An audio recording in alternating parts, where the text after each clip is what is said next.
riding around, looking a little rough today. Feeling good though. Decided to drop in and talk to you on the way to get some things off to one of my kids, shipping something to one of my kids, and decided to drop in on you. We had Super Tuesday yesterday, and found a lot of things going on. Number one is a lot of efforts for voter suppression in Black and Hispanic communities, low-income communities. I know Texas was horrible. They shut down, I forgot how many polls statewide, over 600 or 700 polls that would normally be open were not open on yesterday. And of course, you know the areas that's in, and then everybody's kind of reeling because of the fact that Joe Biden had such a good day. Well, I mean, number one is the fix was in a long time ago. If you notice, everybody was dropping. So the only people that were really left to challenge him were Bernie and Bloomberg. Now Bloomberg's dropped out, so now it's pretty much Jim Crow Joe and no reparations Bernie left. And the thing is, neither one of those people are going to beat Trump this go around. Number one is we really and truly operate from a very superficial perception, perspective, and understanding of how things work. I've said this so many times that it just sounds like I said it yesterday, so I sometimes I don't even want to talk about it because it seems like I'm just saying it every day. And that's, we don't understand how things work, and because we don't understand how things work, we often end up frustrated and defeated because we're literally expecting a system that was never designed or built to work for us to actually work for us. And we've actually bought into the illusion and the lie that if we just participate and play along with it, that it's going to work. Now, you tell me what kind of math that you do where you make up 13% of the population, and the group that you are voting in opposition to because your benefits are detrimental to them.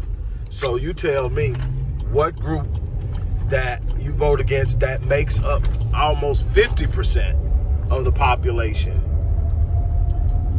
In what way, what kind of math are you going to actually vote your way out of anything? And then there's all these things called redistricting, voter suppression, all this other stuff. Then you got a situation where you have a president now who lost the popular vote, meaning more people voted for someone else than they voted for him, and he's still in because why?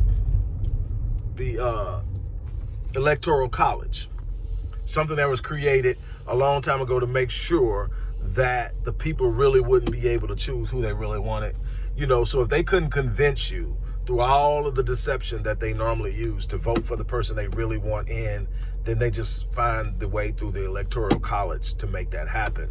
And it's a bunch of other things that go on. The thing is, it doesn't matter, Democrat or Republican. We've been screwed by both. As a matter of fact, I've made the argument rather handedly that in many cases, we've suffered at the hands of the Democrats more than the Republicans. Our families were ripped apart in the 60s under the Johnson administration. Our young men were targeted heavily for mass incarceration at a rate never seen before under the Clinton administration. Clinton's still one of the most popular presidents ever among blacks until Barack Obama came along, who did absolutely nothing to help blacks and signed a couple of things into law through executive order that served to work against us. While it was not meant directly, it served too. His backing of the LGBTQ community actually led to us going to the Supreme Court and losing ground on certain rights we gained during the Civil Rights Movement in the 60s, the Civil Rights Bill, which is the same bill that the gays used to climb their ladder, which is mad crazy, and I'm not going to get into that. here's what we're going to have to understand, and here's what we're going to have to be willing to do it. There's no ifs, ands, buts about it. If we don't get this, we're going to be, again, frustrated and still finding that we've made literally no ground, no progression, no progress. We're going to have to organize. We're going to have to understand and learn how politics are played. We're going to have to create our own political party. We're going to have to do what was done in the 60s and the early 70s, the Black Nationalist Movement, the Black Panther Party. And the idea that we have to win and actually seat somebody in the White House to create power is ludicrous. To be totally honest, the presidency is a vassal position, meaning that the person in the seat isn't the one who really wields the power. The power is wielded by the wealthy elite. Rothschild told us that a long time ago. It doesn't matter. You can vote until you're blue in the face. You will not change or deter the political machine, because it's not run by the person in the White House. It's run by the wealthy elite, the Rothschilds,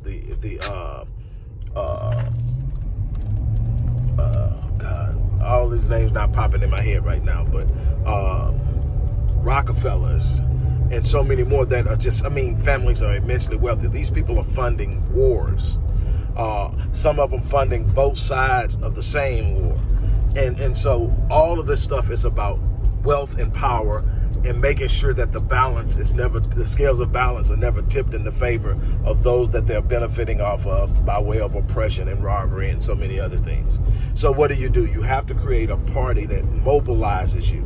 You have to create a party in which you're feeding. What you don't understand is all the WIC programs and all that stuff like that were helping to take care of Black families in the 70s, that actually came through the Black Panther Party. It's being distributed and done now through government subsidies, but that's a Black Panther movement. That was the empowerment. That's a reason why they went to great lengths to disband and disrupt and destroy the Black Panthers. They were exhibiting power. They were a force. They were something to be reckoned with. They represented something that was a danger to the status quo, and that is through unification, we're unstoppable. And so what we're going to have to realize is it doesn't matter who goes into the White House. Here's what I can tell you. Right now, based off of the fears of white people, Trump is their savior. Because Trump emboldens them, Trump says what they want to say, Trump gives them the impression that they can still get away with stuff that up until he came in office, they were starting to feel they were losing and losing the ability to do. And so, and a lot of other things that are more subtle, but actually more powerful beyond the superficial. And that is exactly why he's so popular among them, and his popularity is growing despite all of the stupid stuff he does and says. He's still gaining ground, and he's going to do. You got to think, this guy was voted in office on the heels of tapes being released of him talking about grabbing women in their private parts without their permission. And so many other things, calling, just derogatory name calling against Latinos and a bunch of other stuff. And he literally got in. He didn't win the popular vote, but it wasn't like he was blown out in it either. You got to really think about this. He didn't win the popular vote, but it wasn't like he was blown out by millions and millions and millions and millions and millions of votes. He put up a very formidable battle against Hillary Clinton, who everybody was expecting to be a shoo-in. And then he won the Electoral College, which tells you that the fix was in. So what are we going to do? We're going to have to understand that we're going to create something for ourselves. And it's going to be up to us. And I'm going to leave you with that. Don't forget to support the work we're doing. We are really trying to build something here at the Odyssey Project, the Black Voice, and we really need your support. Look in the description box. Look at that first paragraph, and go ahead and show your support, show your love. On this note, I'm about to get out of here, go in and ship this stuff, and make my next move. Take care.